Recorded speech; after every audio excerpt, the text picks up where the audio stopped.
Zimbrick Honda's presentation of PrepMania on ESPN Madison's YouTube channel. For nearly 50 years, Zimbrick Honda's provided the Madison area with quality Honda vehicles, and the trusted staff of Zimbrick Honda's used car dealership will save you time and reduce your car buying stress by finding the vehicle that matches your style. If you're in the market for a new Honda or a used Honda, visit Zimbrick Honda in Madison today or online at ZimbrickHonda.com. Dennis Semra, we love it when a plan comes together. I'm stealing your line.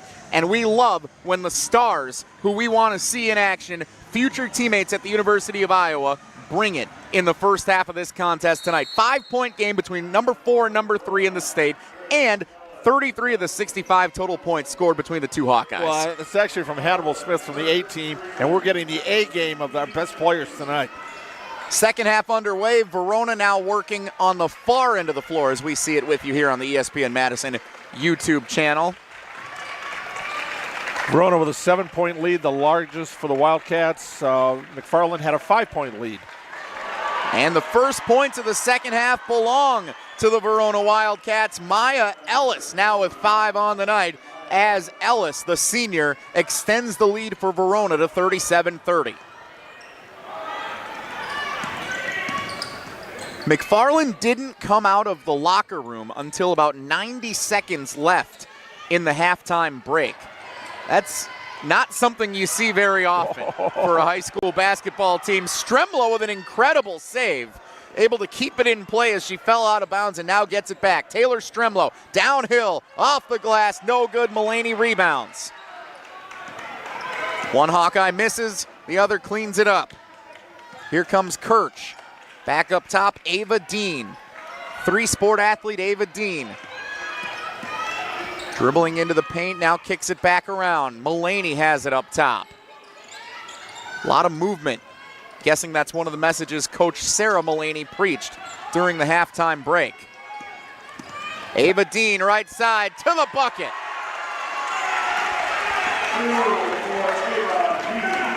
Five-point lead. Verona, quick three. Yes! Reagan Briggs. Playing with 3 fouls, but fearless. That is her 5th made 3 of the night. 15 of her 17 points to lead the Wildcats have come from beyond the arc. Verona up 8, 2 minutes into the second half. She came in with 15, about 2 a game. 5 tonight, more than doubling her output of the year. And Mulaney lost it out of bounds. Good defense applied. Gorzalski was in the mix over on the sideline right in front of the McFarland bench. Went off of Mulaney's hand out of bounds. And that Verona defense allowing 23 points a game in their first 7 games this season, holding McFarland here early on. Spartans got to figure out how to get Mulaney or somebody more involved in the action. It seems to me, Dennis, like here's a nice little layup, good on a quick give and go for Gorzalski. Suddenly, Verona has its largest lead of the night at 10 points. It seems to me like Verona's saying, fine, let Tegan Mulaney do the things that she does. Don't let anybody else beat us. And that strategy seems to be working. Right, and that was the philosophy for Alexi Richardson. She's going to get her points. Just don't let anybody else go off. And in this case, keep an eye on Ava Dean, who's only been held to 5 points so far. Haley Testelin, no good. She only has 3. Averaging 6 points a game on the season. Quick feed, and it's good down low for Reagan Briggs. Changing it up with a little 2-point shot. 44-32, a 12-point lead for the Verona Wildcats with 15 minutes to go. And now more to cheer for Verona as they disrupt McFarland defensively. It stays with the Spartans, but anything to get the ball out of Mulaney's hands feels like a victory for the Wildcats. Mulaney inbounds to Ava Dean. Dean fake the give Mulaney. Cross-court pass, Testelin. Now Freeman trying to find Mulaney and a whistle away from the ball.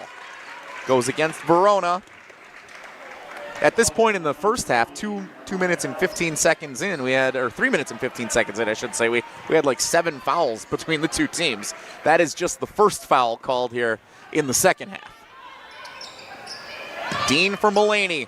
Guarded in the paint tightly, but she works her way around it and lays it up. And good. 22 for Tegan Mulaney to lead all scorers in this game. That last foul, by the way, was Ellis's third now. 3 players with 3 fouls for Verona. A lot of foul trouble for the Wildcats, something that could come back to bite them as this game continues. Keep in mind that magic number is 50. First team to 50, 98% chance to go on and win. Based on the formula that hasn't missed since 2017, Dennis. I thought it was a little low tonight, but that's all right. They averaged 23 points allowed per game. What do you mean? Whistle. That doesn't make a difference. This is not a team that's averaging 23 points offensively, so that's where that thing gets skewed a little bit. McFarland does average 69 points a game offensively, one of the best scoring teams in the state in this young season. So, yeah, maybe both those. It's a little early. The magic number, if it's ever susceptible, it's going to be early in the season. That's right. We'll see how it plays out. I have confidence in Dave Snell's magic number from Bradley University. 3-point shot, no good. Mulaney rebound. Mulaney says, who cares about Bradley? I'm going to Iowa next year. Step back, no good. Mulaney gets it back, puts up a 3. Contested short, no good. And a rebound, Verona. Gorzalski, feed it right. Trying to extend the 10-point advantage. Back to Stremlo, number 1.